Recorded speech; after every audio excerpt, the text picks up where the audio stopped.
Assalamualaikum warahmatullahi wabarakatuh.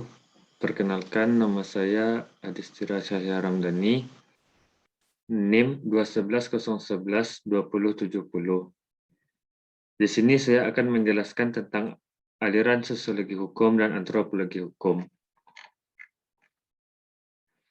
Sosiologi hukum adalah ilmu yang mempelajari hubungan timbal balik antara hukum dengan gejala-gejala sosial lainnya secara empiris dan analitis. PON memandang bahwa masalah utama yang sekarang ini menjadi perhatian dari para praktisi sosiologi hukum adalah bagaimana mendorong pembuat hukum menafsirkan dan menerapkan aturan-aturan hukum yang lebih mengacu pada fakta-fakta sosial hukum tersebut diterapkan. Sosiologi hukum termasuk ke dalam kategori ilmu momografik yang bertumpu pada deskripsi dan penjelasan. Eksplorasi kebenaran dilakukan oleh penelitian-penelitian sosiologi hukum yang pada akhirnya menemukan kebenaran baru atau mengungkap hal-hal yang sebelumnya tidak diperkirakan orang. Kajian sosiologi hukum. Sosiologi hukum mengkaji hukum dalam wujudnya atau government social control. Dalam hal ini, sosiologi mengkaji seperangkat kaidah khusus yang berlaku serta dibutuhkan guna menegakkan ketertiban dalam kehidupan bermasyarakat. Sosiologi hukum merupakan teori tentang hubungan antara kaidah hukum dan kenyataan kemasyarakatan. Hubungan hukum dapat dipelajari dengan dua cara, yaitu menjelaskan kaidah hukum dari sudut kenyataan kemasyarakatan dan menjelaskan kenyataan kemasyarakatan dari sudut kaidah hukum. Selanjutnya, sejarah sosiologi hukum menurut para ahli. Yang pertama, Angelot. Pada tahun 1882, sosiologi hukum pada hakikatnya lahir dari hasil-hasil pemikiran para ahli, baik di bidang filsafat hukum, ilmu, maupun sosiologi. Yang kedua, menurut Surjono Sukanto, sosiologi hukum adalah sesuatu cabang ilmu pengetahuan yang secara analitis dan empiris menganalisa atau mempelajari hubungan timbal balik antara hukum dengan gejala-gejala lainnya. Yang ketiga, menurut Sacipto Raharjo, sosiologi hukum atau sociology of law adalah pengetahuan hukum terhadap pola perilaku masyarakat dalam konteks sosial. Dan yang keempat, menurut R. Ochi Salman, sosiologi hukum adalah ilmu yang mempelajari hubungan timbal balik antara hukum dan gejala-gejala sosial lainnya secara empiris dan analitis. Selanjutnya, dua landasan teoritis sebagai dasar sosiologis berfungsinya suatu kaidah hukum, yakni yang pertama, teori kekuasaan. Secara sosiologis, kaidah hukum berlaku karena paksaan penguasa, terlepas diterima atau tidak oleh masyarakat. Yang kedua, teori pengakuan. Kaidah hukum berlaku berdasarkan penerimaan dari masyarakat tempat hukum itu berlaku. Selanjutnya, lahirnya sosiologi hukum dipengaruhi oleh tiga ilmu, yaitu yang pertama filsafat hukum, yang kedua ilmu hukum, dan yang ketiga sosiologi yang berorientasi kepada bidang hukum. Dua aliran yang mengembangkan sosiologi hukum. Yang pertama aliran positif dan yang kedua aliran normatif. Selanjutnya, Gurvitch membedakan sosiologi hukum atas beberapa bentuk dengan menggunakan ukuran ruang lingkup masalah yang dicakup. Yang pertama, masalah sosiologi hukum sistematik atau systematic sociology of law yang menelaah hubungan antara bentuk kemasyarakatan atau form of society dengan jenis hukum atau kinds of law. Yang kedua, masalah sosiologi hukum diferensial yang menelaah manifestasi hukum sebagai suatu fungsi satuan kolektif yang nyata.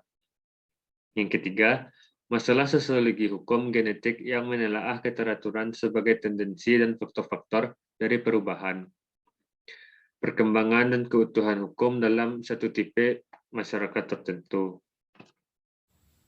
Assalamualaikum warahmatullahi wabarakatuh. Saya akan menjelaskan tentang antropologi hukum. Antropologi hukum adalah kajian antropologis terhadap makna sosial dari dan pentingnya hukum. Dengan menelaah bagaimana hukum dibuat, termasuk bagaimana konteks sosial pembuatan hukum tersebut. Bagaimana hukum mempertahankan dan mengubah institusi sosial lainnya. Dan bagaimana hukum membangun perilaku sosial. Namun, seiring perkembangan zaman dan tatanan politik dunia pasca Perang Dingin, cakupan kajian antropologi hukum meluas di antaranya membahas keterkaitan antara konflik sosial dengan kesenjangan ekonomi dan batasan-batasan hukum dalam melakukan rekayasa sosial.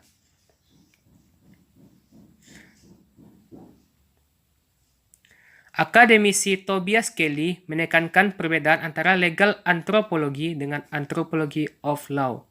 Kedua istilah itu jika diterjemahkan ke dalam bahasa Indonesia, maka akan sama-sama menjadi antropologi hukum, tetapi dalam konteks bahasa Inggris, legal antropologi mengkaji hubungan antara proses hukum dengan aspek lain, seperti sosial, budaya, ekonomi, dan politik, serta makna dan akibat dari pelaksanaan hukum tersebut. Kajian antropologi hukum adalah menggali norma dan nilai-nilai dalam masyarakat. Arena antropologi hukum mempelajari manusia dan budaya hukum. Karenanya, kaidah sosial yang tidak bersifat hukum bukanlah sasaran pokok penelitian antropologi hukum. Norma atau kaidah menurut antropologi hukum, pola ulangan perilaku dalam masyarakat. Norma memiliki aspek hukum ketika aparat menjatuhkan sanksi karena ada perbuatan yang menyimpang atau melanggar hukum. Sanksi bersifat positif, seperti dengan membayar denda atau kerja sosial, dan sanksi bersifat negatif seperti hukuman badan atau dikucilkan.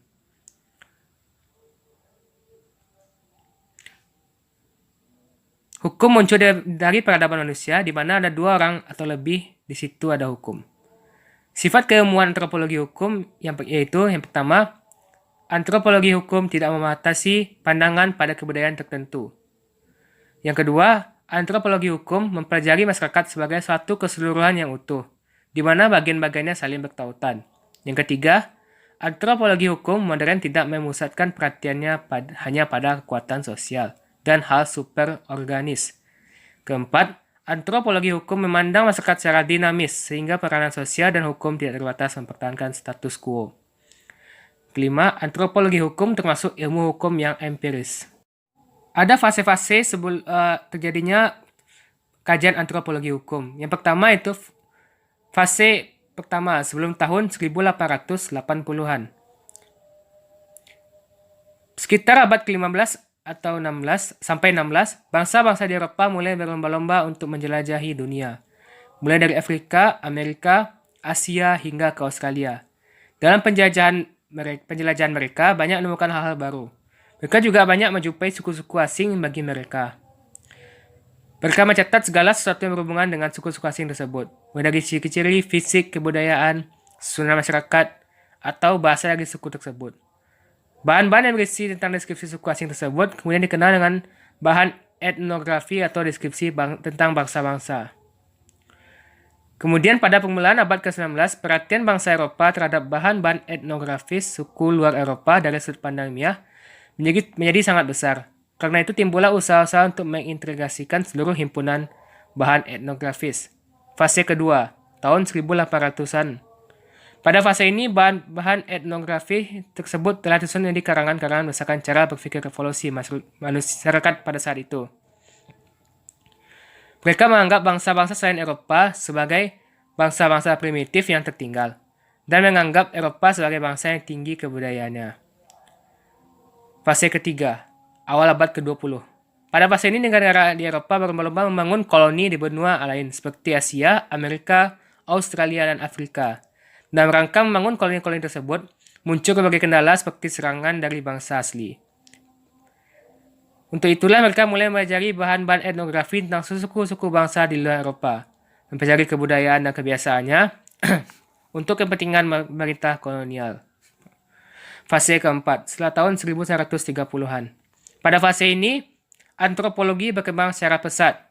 Kebudayaan suku bangsa asli yang dijajah bangsa Eropa mulai hilang akibat pengaruh kebudayaan bangsa Eropa. Pada masa ini pula terjadi sebuah perang besar di Eropa, itu Perang Dunia Kedua. Namun pada saat itu juga muncul semangat nasionalisme bangsa-bangsa yang dijajah Eropa untuk keluar dari belenggu penjajah. Sebagian dari bangsa-bangsa tersebut berhasil, namun banyak masyarakat yang masih memendam dendam terhadap bangsa Eropa yang telah menjajah mereka selama bertahun-tahun. Cara mempelajari antropologi hukum yaitu dengan metode historis, yaitu mempelajari perilaku manusia melalui sejarah kebiasaan yang ada dalam masyarakat menjadi adat. berkembang jadi hukum adat yang dipertahankan oleh penguasa lalu menjelma sebagai hukum negara. Yang kedua, metode studi kasus, yaitu pendekatan antropologi hukum dengan mempelajari kasus-kasus yang telah terjadi, terutama kasus perselisihan.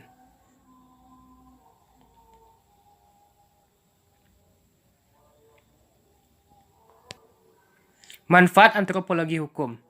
Secara teoritis dapat mengetahui pengertian-pengertian hukum yang berlaku dalam masyarakat sederhana dan modern.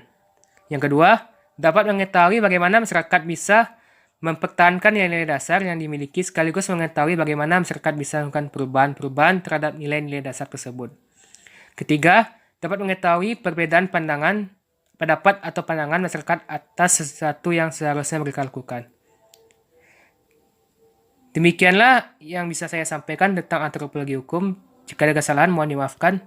Wassalamualaikum warahmatullahi wabarakatuh.